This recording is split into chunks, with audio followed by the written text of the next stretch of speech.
अगला मॉड्यूल हमारे पास है डाटा मैनेजमेंट का। जो ही मैंने डाटा मैनेजमेंट को ओपन किया, सबसे पहला डिलीट डाटा। सबसे पहला ऑप्शन है delete attendance data, delete all data, delete admin role, delete user photo ETC, सारी उसने डिलीटेशन के हवाले से सेटिंग दे दी। अगर हम डिलीट अटेंडेंस डाटा करेंगे तो पिछली जितनी भी आपने अटेंडेंस लगाई हुई हैं वो सब की सब डिलीट हो जाएंगी। अगर डिलीट ऑल डाटा करेंगे तो वो अटेंडेंस क्या और यूज़र रोल क्या, हर चीज़ डिलीट हो जाएगी। अगर मैं सिर्फ एडमिन का रोल डिलीट करना चाहूँ तो वो यहाँ से कर पाऊँगा।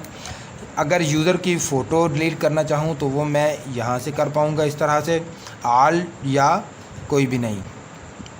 वॉलपेपर को डिलीट करूँगा, डिलीट स्क्रीन सेवर को करूँगा, डिलीट बैकअप डाटा, जो मैंने बैकअप लेकर मशीन के अंदर सेव किया मैं उसे भी डिलीट कर सकता हूँ। अगला है इसके अंदर बैकअप। मैं इसका बैकअप लेना चाहता हूँ तो बैकअप टू डिवाइस या बैकअप टू USB डिस्क, दो ऑप्शन है। तो मैं डिवाइस के अंदर भी इसका बैकअप बना के रख सकता हूँ और USB डिवाइस के अंदर भी इसका मैं बैकअप बना के रख सकता हूँ। अगला रिस्टोर है। तो ज़ाहिर बात है अगर हम बैकअप बनाएंगे तो उसे रिस्टोर भी करेंगे। तो रिस्टोर फ्रॉम डिवाइस है सबसे पहला।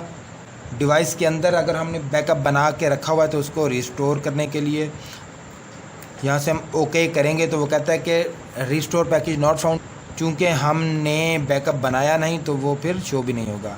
अगला USB से है। जो ही मैंने ओके किया वो कहता है आपने USB ही इंसर्ट नहीं की, USB लगाएं और उसके अंदर बैकअप होगा तो तभी वो बन पाएगा।